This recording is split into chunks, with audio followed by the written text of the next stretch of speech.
BBC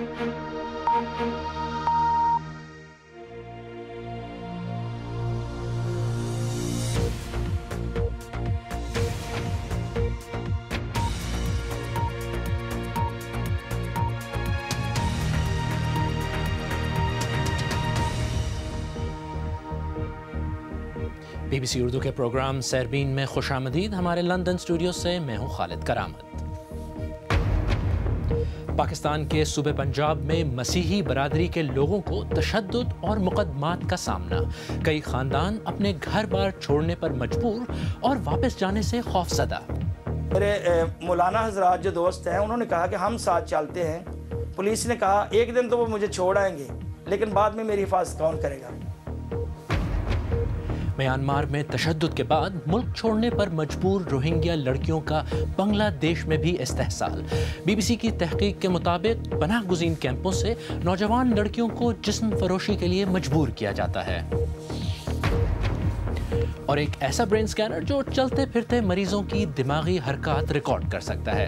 اب یہ آپ کی مرضی ہے کہ آپ چائے پیتے ہوئے سکین کروائیں یا کھیلتے ہوئے۔ پاکستان میں گزشتہ چند ہفتوں سے اقلیتی مسیحی برادری کے افراد کو ہراساں کیے جانے اور ان کے خلاف تشدد کے واقعات میں اضافہ ہوا ہے۔ صوبہ پنجاب کے 5 بڑے شہروں میں گزشتہ ایک ماہ کے اندر پیش آنے والے واقعات میں درجنوں افراد کو اپنی زندگی بچانے کے لیے گھروں سے بھاگنا پڑا۔ عمر دراز کی رپورٹ۔ گزشتہ ماہ لاہور کے رہائشی ایک 18 سالہ مسیحی نوجوان پر توہین رسالت کا الزام لگا۔ اس کے بعد پیدا ہونے والی کشیدہ صورتحال میں درجنوں مسیحی خاندانوں سمیت ان صاحب کو بھی جان بچانے کے لیے علاقہ چھوڑنا پڑا۔ ملزم کی گرفتاری کے بعد حالات قدرے بہتر ہیں، مگر یہ اب بھی خوفزدہ ہیں۔ چونکہ مذہبی معاملہ ہے اور جو افواہیں انہوں نے غلط پھیلائی ہیں اور جنہوں نے سنی ہیں، بے شک ان کو رتی بھر بھی علم نہ ہو کہ ان کا کچھ حصہ ہے یا نہیں ہے، تو کوئی بھی جذباتی انداز میں نقصان پہنچا سکتا ہے۔ گزشتہ ایک ماہ کے دوران صوبہ پنجاب میں 5 واقعات میں سینکڑوں افراد متاثر ہوئے۔ ساہیوال اور بورے والا میں گرجا گھروں پر حملے ہوئے۔ شیخوپورہ میں ایک مسیحی شخص کو اغوا کے بعد قتل کر دیا گیا۔ لاہور میں 1 اور فیصل آباد میں 6 افراد پر توہین رسالت کے مقدمات درج ہوئے۔ سینکڑوں افراد کو کشیدگی سے بچنے کے لیے گھر چھوڑ کر بھاگنا پڑا۔ لوگ سمجھتے ہیں کہ حالات اس قدر مشکل ہیں کہ ان صاحب کو گھر ہی نہیں شہر بھی چھوڑنا پڑا۔ وہ اس قدر خوفزدہ ہیں کہ وہاں بیٹھے بھی اپنی شناخت ظاہر نہیں کرنا چاہتے۔ میں ان کی وہ گالیوں سے اور ان کی نفرت سے مطمئن نہیں ہوں کہ کہیں وہ کسی ذاتی کسی رنجش کی بنا پر مجھے نقصان دے دے تو میری بیٹیاں کل کو روتی نہ رہیں۔ اور میرے مولانا حضرات جو دوست ہیں انہوں نے کہا کہ ہم ساتھ چلتے ہیں، پولیس نے کہا ایک دن تو وہ مجھے چھوڑ آئیں گے لیکن بعد میں میری حفاظت کون کرے گا۔ ماضی کی طرح اس بار بھی یہاں کے لوگوں کو جان بچانے کے لیے گھر چھوڑ کر بھاگنا پڑا۔ ان میں سے زیادہ تر افراد اب گھروں کو واپس لوٹ چکے ہیں، تاہم عدم تحفظ اور خوف کی فضا تاحال قائم ہے۔ ایسا 1-2 مرتبہ نہیں ہوا اور نہ ہی پہلی مرتبہ ہوا ہے، تو سوال یہ ہے کہ حکومت کسی ایک فرد یا گروہ پر لگنے والے الزام کے بعد اس کی پوری برادری کو تحفظ فراہم کرنے میں کیوں ناکام نظر آتی ہے۔ عمر دراز، BBC نیوز، لاہور۔ آئیے یہاں دیکھتے ہیں اس وقت ہماری ویب سائٹ bbcurdu.com پر آپ کن خبروں میں دلچسپی لے رہے ہیں۔ ہمارے ساتھی سارہ حسن کا کالم اسحاق ڈار اور ان کی غلط اقتصادی پالیسیاں، پاکستان میں مسیحی برادری خوفزدہ کیوں ہیں، اور PSL 3 کے بارے میں آپ کیا جانتے ہیں، ان خبروں کو آپ زیادہ پڑھ رہے ہیں۔ اور اب دیگر موضوعات پر ایک نظر۔ نوٹنگھم میں سائنسدانوں نے ایک ایسا برین سکینر ایجاد کیا ہے جسے مریض پہن سکتا ہے۔ اسے پہن کر مریض چل پھر سکتا ہے اور یہ سکینر دماغی حرکات ریکارڈ کرنے کے علاوہ دماغ کے ان حصوں کی بھی نشاندہی کر سکتا ہے جو مختلف جسمانی حرکات کو کنٹرول کرتے ہیں۔ تحقیقات سمجھتے ہیں کہ یہ نئی ایجاد دماغ کی تصویر کشی میں انقلابی تبدیلیاں لا سکتی ہے۔ اس سکینر کی مدد سے مرگی اور پارکنسن کے مریضوں کے دماغ کا سکین بھی کیا جا سکے گا۔ BBC کے میڈیکل نامہ نگار فرگس والش کی رپورٹ پیش کر رہے ہیں غضنفر حیدر۔ روایتی برین سکینر بھاری بھرکم ہوتے ہیں، Okay, if you could keep still. اور اچھی تصویر حاصل کرنے کے لیے مریض کا ساکت رہنا ضروری ہوتا ہے۔ یہ آلہ جو سائی فائی فلموں میں نظر آنے والی جدید مشین جیسا نظر آتا ہے، دراصل ایک جدید دماغی اسکینر ہے۔ اس جدید اسکینر سے جب آپ کے دماغ کا اسکین ہو رہا ہو تو آپ بیٹ اینڈ بال بھی کھیل سکتے ہیں اور چائے کا کپ بھی پی سکتے ہیں۔ یہ اسکینر دماغ میں پیدا ہونے والی مقناطیسی شعاؤں کو ریکارڈ کر سکتا ہے اور بالکل صحیح بتا سکتا ہے کہ دماغ کا کون سا حصہ ان حرکات کو کنٹرول کر رہا ہے۔ So nobody's ever been able to do this before. دماغ میں نیلا نظر آنے والا یہ حصہ بیٹ اور بال کھیلتے ہوئے کلائی اور بازو کی حرکات کو کنٹرول کرتا ہے۔ I think in terms of میں سمجھتا ہوں کہ دماغی حرکات کا احاطہ کرنے اور دماغی عمل کو سمجھنے کے لیے یہ انتہائی اہم قدم ہے، اور نیورو سائنسدان اس نئی ایجاد کی مدد سے یہ جاننے کی کوشش کر سکتے ہیں کہ جب انسان معمول کی حرکات کر رہا ہوتا ہے تو اس کا دماغ کس طرح فنکشن کرتا ہے۔ This is the conventional MEG scanner. It's very big, yeah, it weighs about عام طور پر دماغ کی مقناطیسی شعاؤں کو ریکارڈ کرنے کے لیے MEG نامی اسکینر کا سہارا لیا جاتا ہے، لیکن اس میں مریض کا انتہائی ساکت رہنا ضروری ہے۔ پہننے کے قابل یہ MEG خاص طور پر بچوں کے اسکین کے لیے انتہائی کارآمد ہوگا۔ یہ ٹیکنالوجی مرگی کے مرض میں مبتلا بچوں کے لیے بہت فائدہ مند ہوگی، کیونکہ اب ڈاکٹر اس نئی MEG کے ذریعے ان کے گھومتے پھرتے ان کے دماغی عمل کو ریکارڈ کر سکتے ہیں۔ اس مشین کے ذریعے ایسے مریضوں کا دماغی اسکین بھی ممکن ہو سکے گا جو اپنی حرکات پر قابو نہیں رکھ سکتے، مثلاً پارکنسن کے مریض۔ نیچر میگزین کی یہ تحقیق ذہن کے نئے گوشوں کو سمجھنے میں مدد دے سکتی ہے، کیونکہ انسانی دماغ کے بارے میں ابھی بہت کچھ جاننا باقی ہے۔ فرگس والش کی رپورٹ۔ دمشق کے قریبی علاقے غوطہ سے سینکڑوں شامی باغی ایک معاہدے کے تحت نکل گئے ہیں۔ شامی سرکاری ذرائع ابلاغ کے مطابق اب تک 450 لوگ غوطہ سے نکلے ہیں، جن میں درجنوں جنگجو بھی شامل ہیں۔ باغیوں نے غوطہ پر 2013 میں قبضہ کیا تھا۔ شامی حکومت کا دعویٰ ہے کہ اس نے غوطہ کا زیادہ علاقہ باغیوں سے خالی کرا لیا ہے۔ ایک اسرائیلی فوجی کو تھپڑ مارنے والی 17 برس کی فلسطینی لڑکی عہد تمیمی کو استغاثہ کے ساتھ معاہدے کے تحت 8 ماہ قید کی سزا دی گئی ہے۔ گزشتہ سال دسمبر میں عہد تمیمی کی وہ ویڈیو انٹرنیٹ پر وائرل ہو گئی تھی جس میں انہیں اپنے گھر کے باہر ایک اسرائیلی فوجی کو تھپڑ مارتے دیکھا جا سکتا ہے۔ اس کے بعد انہیں گرفتار کر لیا گیا تھا۔ ٹیکنالوجی کمپنی ٹیسلا کے شیئر ہولڈرز نے کمپنی کے چیف ایگزیکٹو ایلون مسک کے لیے $2.6 ارب کی پے ڈیل کی منظوری دے دی ہے۔ خیال کیا جاتا ہے کہ امریکی کارپوریٹ دنیا کی تاریخ میں کسی بھی کمپنی کے سربراہ کے لیے یہ سب سے بڑا پے پیکیج ہے۔ بلوچستان میں آثار قدیمہ کی ایک بہت پرانی نشانی پاکستانی ایران بارڈر کے پاس پائی جاتی ہے۔ اس کا نام ستگین در ہے، جس کو اردو میں جلا ہوا دروازہ کہتے ہیں۔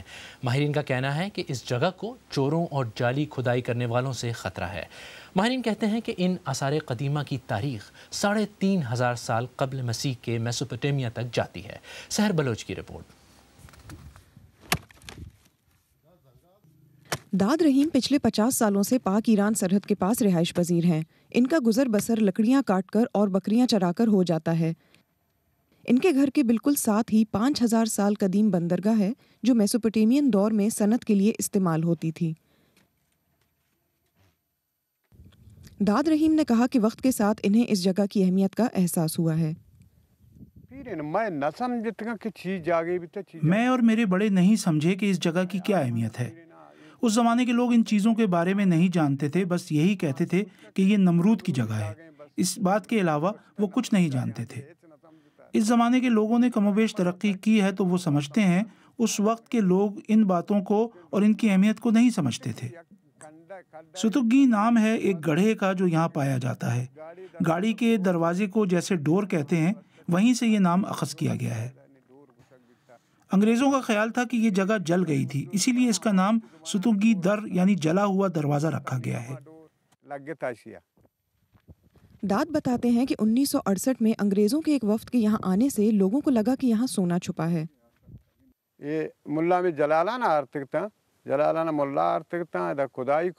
کچھ سال پہلے یہاں کے لوگ ایک مولوی کو لے کر آئے تھے اور کھدائی بھی کروائی تھی، لیکن پھر اللہ جانے مولوی کو کیا ہو گیا، وہ خود سے بڑبڑانے لگ گیا۔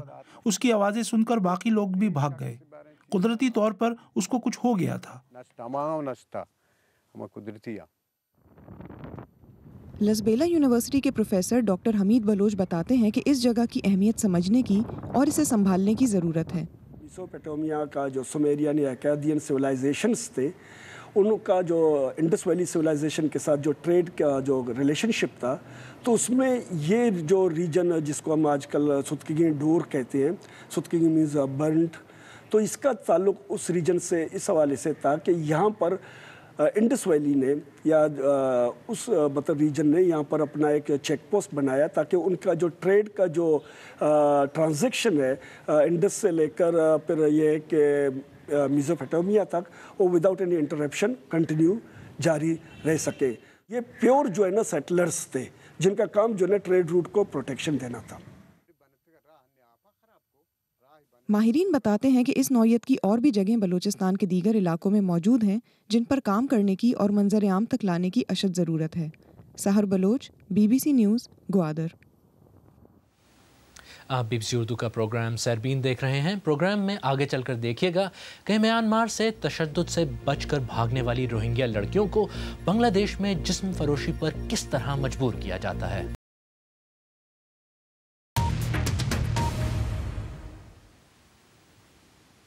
BBC اردو کے پروگرام سیربین میں ایک بار پھر خوش آمدید۔ میں ہوں خالد کرامت۔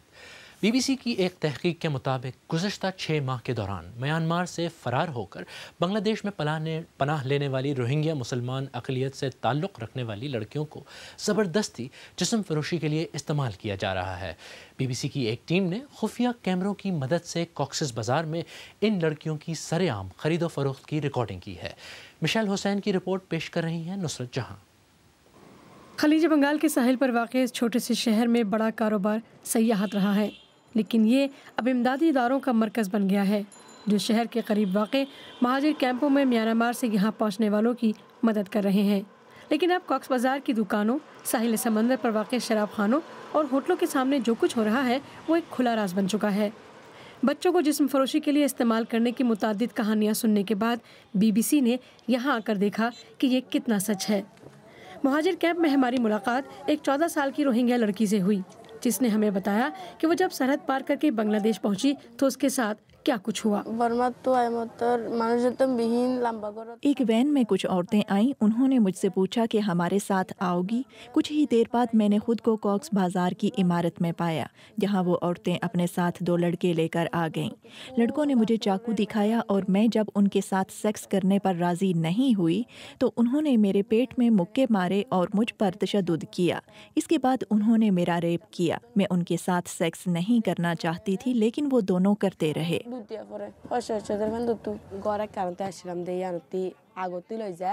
ہم نے کئی دوسری لڑکیوں کی کہانیاں بھی سنی۔ ایک 13 سالہ لڑکی نے بتایا کہ اسے روہنگیا برادری کی خاتون نے ورغلا کر کیمپ سے نکالا۔ کیمپ میں لڑکی کے خاندان والے جس برے حال میں رہ رہے تھے اسے دیکھتے ہوئے انہوں نے لڑکی کو خاتون کے ساتھ جانے دیا۔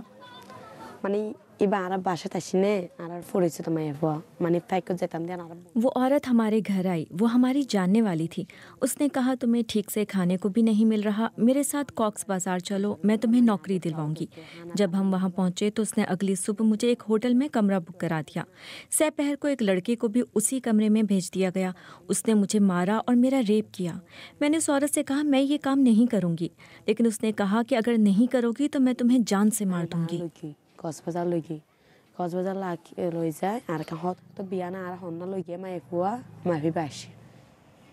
ابھی یہاں ہمیں 48 گھنٹے بھی نہیں ہوئے اور ہماری ٹیم نے ایسے کئی لوگوں سے رابطہ کر لیا ہے جو بچوں سے سیکس کی پیشکش کر چکے ہیں۔ ان لوگوں میں ایک شخص یہ تھا جو نہ صرف ڈینگے مار رہا ہے کہ اس کے پاس کتنی عورتیں اور بچیاں ہیں، بلکہ اس کا گروہ کتنا بڑا ہے، اور گروہ کے ہر ٹھیکیدار کے پاس 10 سے بھی زیادہ لڑکیاں ہیں۔ ہم محتاط تھے کہ کہیں ہم اس کاروبار کو مزید فروغ نہ دے دیں، اس لیے ہم نے اس سے کہا کہ جو بھی لڑکیاں دستیاب ہیں لے آؤ۔ ہمیں 3 لڑکیاں پیش کی گئیں اور بتایا گیا کہ ان کی عمریں 13 سے 17 سال کے درمیان ہیں اور تینوں روہنگیا ہیں۔ ہم سیدھے پولیس کے پاس گئے اور انہیں یہ سب کچھ بتایا۔ پولیس اسی شام کارروائی کرنے پر رضامند ہو گئی۔ ہمارے ساتھی نے خود کو ایک گاہک ظاہر کیا اور اس دلال سے کہا کہ 2 لڑکیاں یہاں ہوٹل میں لے آؤ، لیکن جب ہم انتظار کر رہے تھے تو وہ خود نہیں آیا بلکہ اپنے ایک ساتھی کو جائزہ لینے کے لیے بھیجا۔ اس نے ہماری ٹیم کے رکن کو ساتھ آنے کو کہا، لیکن ہم چاہتے تھے کہ وہ دلال خود ہمارے پاس آئے۔ لگتا تھا وہ ہماری بات نہیں مانے گا، اور ایسا ہی ہوا، کیونکہ وہ خود نہیں آیا بلکہ لڑکیوں کو ایک ڈرائیور کے ساتھ ہمارے پاس بھیج دیا۔ ہم سے پیسے بھی اسی ڈرائیور نے وصول کیے۔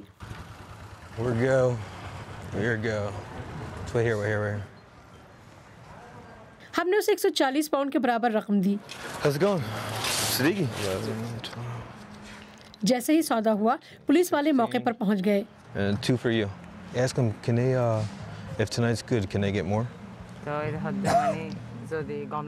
تینوں لڑکیوں میں سے 2 وہی تھیں جن کی تصویریں ہمیں دکھائی گئی تھیں۔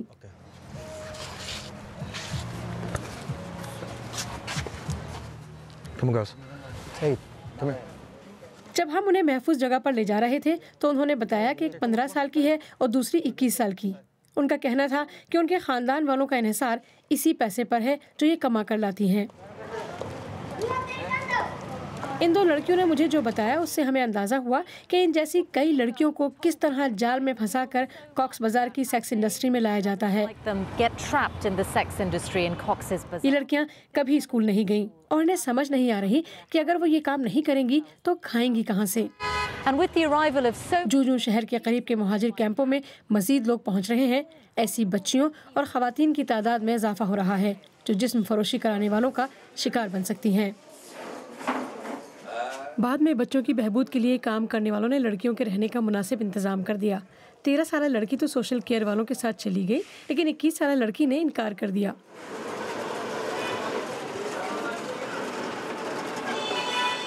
ہمارے پاس جو معلومات تھیں وہ سب ہم نے پولیس کے حوالے کر دیں، لیکن ان لڑکیوں کو ہم تک پہنچانے والا وہ ٹھیکیدار ابھی تک پولیس کے ہاتھ نہیں آیا ہے جو بچیوں کی اسمگلنگ کے ایک بڑے گروہ کا حصہ ہے۔ ہماری تحقیق کے مطابق یہ لوگ لڑکیوں کو یہاں سے انڈیا اور نیپال بھی اسمگل کر رہے ہیں۔ کاکس بازار کے پاس مہاجرین کی بڑھتی ہوئی تعداد میں بہت سے ایسے بچے اور بچیاں بھی ہیں جن کے ماں باپ ان کے ساتھ نہیں، اور خطرہ ہے کہ جسم فروشی کا دھندا کرنے والے ان روہنگیا بچیوں کو آسانی سے نشانہ بنا لیں گے۔ مشیل حسین کی رپورٹ۔ اگر آپ چاہیں تو مجھ سے ٹویٹر پر بھی رابطہ کر سکتے ہیں، میرا ٹویٹر ہینڈل ہے @KKaramat۔ اس کے ساتھ ہی سیربین اختتام کو پہنچا۔ کل تک تازہ ترین خبروں کے لیے BBC Urdu.com دیکھتے رہیے۔ خالد کرامت کو اجازت دیجیے۔